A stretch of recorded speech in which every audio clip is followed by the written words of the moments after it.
use so that in place of to and to in place of so that। इस video को शुरू करने से पहले अगर आपने इफ़ और अनलेस वाली वीडियो नहीं देखी है तो मैं चाहूँगा कि इफ़ और अनलेस वाली वीडियो आप देखें, जिसमें इफ़ की जगह पर अनलेस का यूज़ किया है और अनलेस की जगह पर इफ़ का यूज़ किया है। बहुत अच्छी वीडियो है, आपको अच्छी लगेगी और आपको आपके डाउट्स भी क्लियर हो सकते हैं। अब इसे शुरू करते हैं।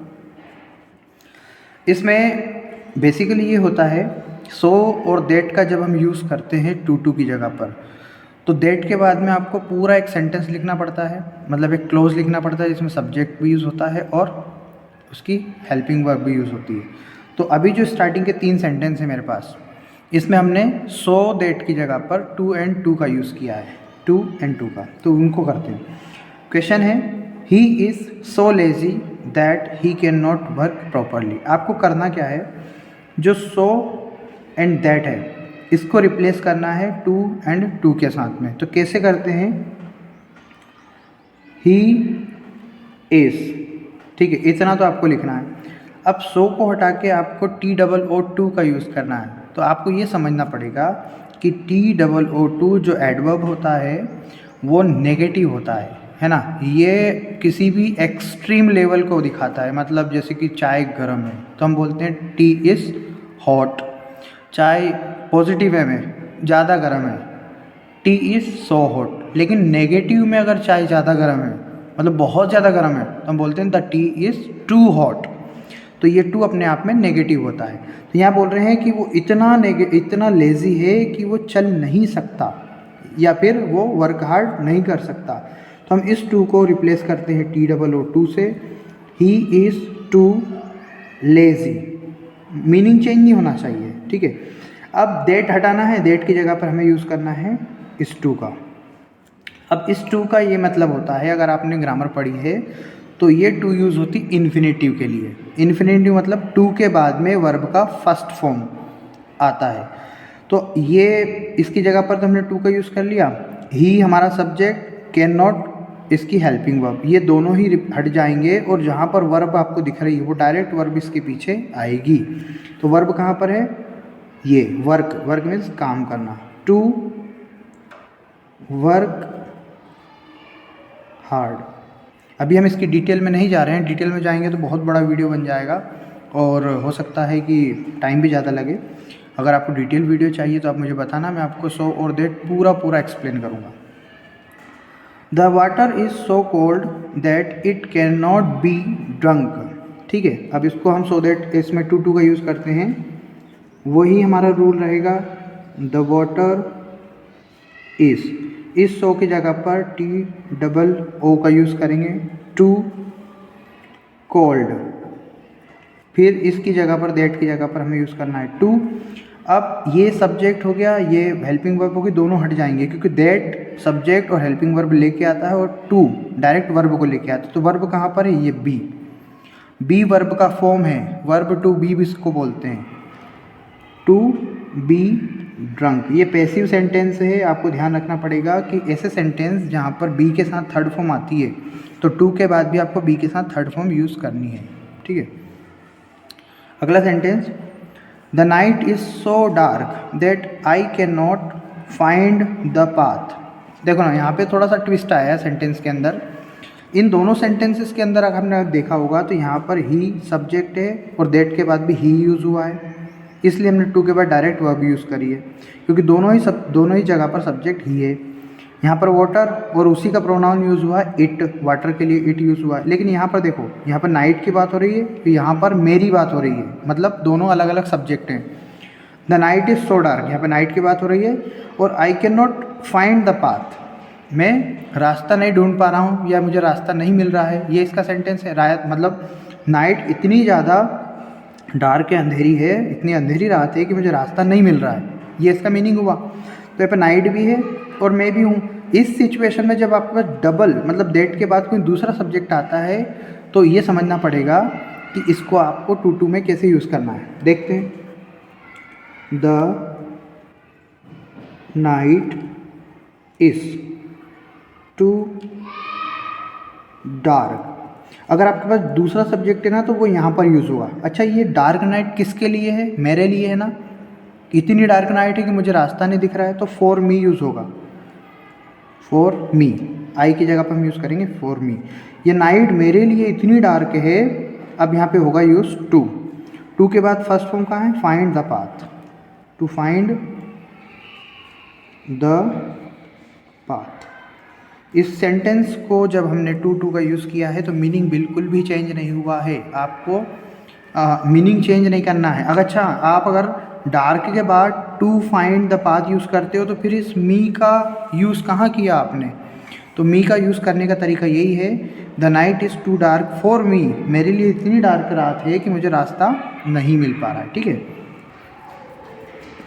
He is so clever that he can not be fooled. देखो यहाँ पर कैन नॉट के बाद बी फूल्ड, मतलब बी का यूज़ करके, पैसिव सेंटेंस है, बी का यूज़ करके थर्ड फॉर्म यूज़ हुई है। तो आपको भी टू का यूज़ करते टाइम बी का यूज़ करके थर्ड फॉर्म यूज़ करनी है। तो कैसे बनेगा सेंटेंस? आप भी बोलिए, ही इज़। इसके बाद मैं क्या लिखूँगा?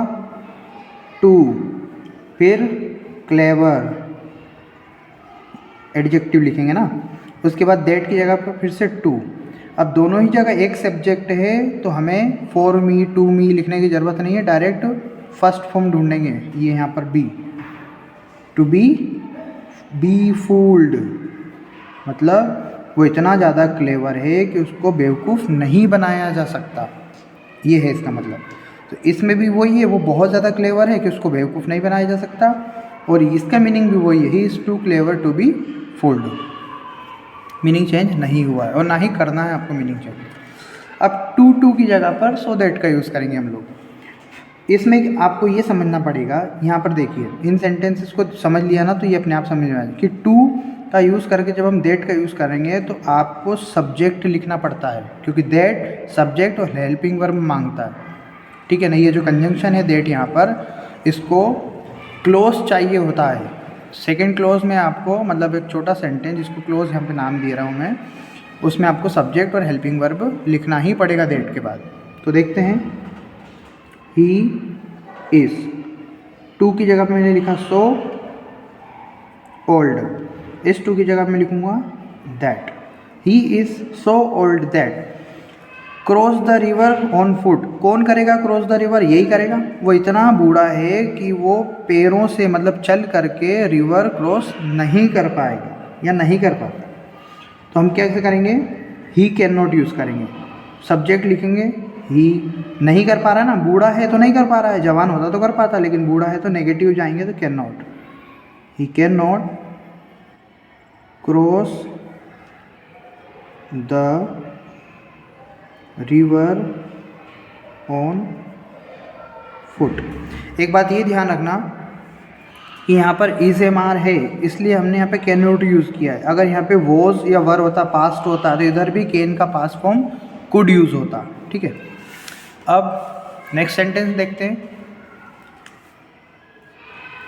ही is too honest to cheat anyone. वह इतना ईमानदार है कि वो किसी को भी चीट नहीं करता। यह सेंटेंस है हमारा। अब इस सो दैट का यूज़ करेंगे तो he is so honest that. ये दैट मैंने किसकी जगह पे लिखा? इस टू, मतलब इस टू को इससे रिप्लेस कर दिया, इस टू को इससे रिप्लेस कर दिया। अब फिर से क्योंकि इसी की बात हो रही है तो ही कैन नॉट, वो इतना ईमानदार है कि वो किसी को भी चीट नहीं कर सकता। He can not cheat, help, ये सब्जेक्ट, हेल्पिंग वर्ब, वर्ब अपने पास है ही सही, चीट एनीवन। एनीवन यहाँ लिख देता हूँ मैं, एनीवन। ठीक है। Next, he is too poor to buy the books. वो इतना गरीब है कि बुक्स खरीद नहीं सकता। तो ही इज़, बताओ क्या आएगा? सो। गजब है भैया, आपको समझ आ गया।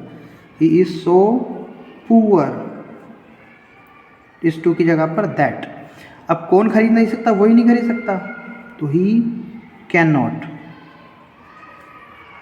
वर्ब का फॉर्म बाय, क्या नहीं खरीद सकता? The books.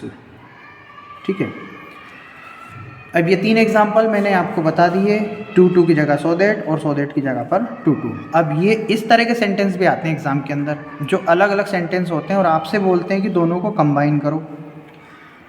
The box is very heavy, box जो है बहुत भारी है, और I can not lift it, मैं इसको उठा नहीं सकता। अभी आपको ये देखना पड़ेगा कि यहाँ पर बॉक्स की बात हो रही है और यहाँ पर मेरी बात हो रही है, दो अलग अलग सब्जेक्ट्स हैं। अब इन दोनों सेंटेंस को आपको एक बनाना है, सो दैट का यूज़ करके भी और टू का यूज़ करके भी। तो हम पहले सो दैट का यूज़ करते हैं। तो the box is so very का मतलब बहुत होता है, सो का मतलब भी बहुत होता है, so heavy. The box is so heavy that, box इतना भारी है कि, अब यहाँ पे हमने इस फुल स्टॉप की जगह दैट यूज़ किया है, दैट के बाद हम सब्जेक्ट यूज़ करेंगे आई, क्योंकि हमारे पास ऑलरेडी एक सेंटेंस बनाया है, हम इसी को कॉपी पेस्ट कर देंगे। दैट आई कैन नॉट, इधर लिख देता हूँ मैं, लिफ्ट इट।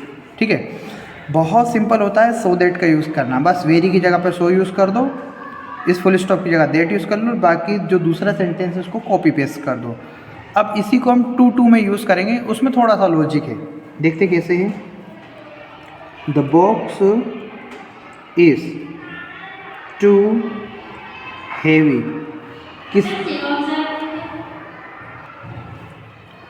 हैवी किसके लिए हैवी है भैया? फॉर मी, क्योंकि हम टू में हमने पता है कि टू के अंदर हम फॉर मी का यूज़ करते हैं अगर हमारे पास सब्जेक्ट दूसरा है तो, और दोनों एक ही सब्जेक्ट हैं तो हैवी के बाद टू लगा के डायरेक्ट फर्स्ट फॉर्म लिख देंगे हम। लेकिन किसके लिए भारी है? मेरे लिए। The box is too heavy for me to lift it, direct first form ढूंढ लो कहाँ पर है और लिख दो, the box is too heavy for me to lift it. अब नेक्स्ट जो सेंटेंस है इसमें क्या बोला है? She is very proud, she will not beg for her living, मतलब वो प्राउड से भरी हुई है या उसके अंदर इतना आत्मसम्मान है कि वो कभी भी अपने जीवन जीने के लिए बेग नहीं करेगी, भीख नहीं मांगेगी। तो इसको बनाते हैं पहले सो दैट से।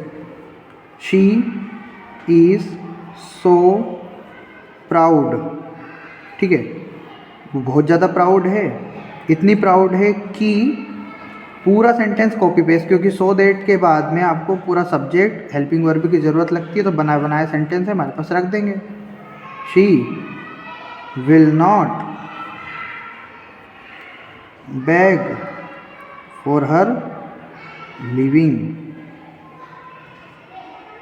या लिवलीहुड, अपनी जीवनी के लिए वो भीख नहीं मांगेगी, इतना तो उसके अंदर है कॉन्फिडेंस, या फिर बोल सकते हैं मान मर्यादा, इज्जत कुछ हो ना हो, इज्जत, सेल्फ कॉन्फिडेंस, और मैं कर लूँगा, मुझे किसकी ज़रूरत नहीं है, ये तो होना चाहिए, इतना गट्स तो होना चाहिए, और वो इस लड़की के अंदर भरपूर दिख रहा मुझे। अब टू का यूज़ करेंगे तो शी इस सो की जगह पर लिख देंगे टू प्राउड।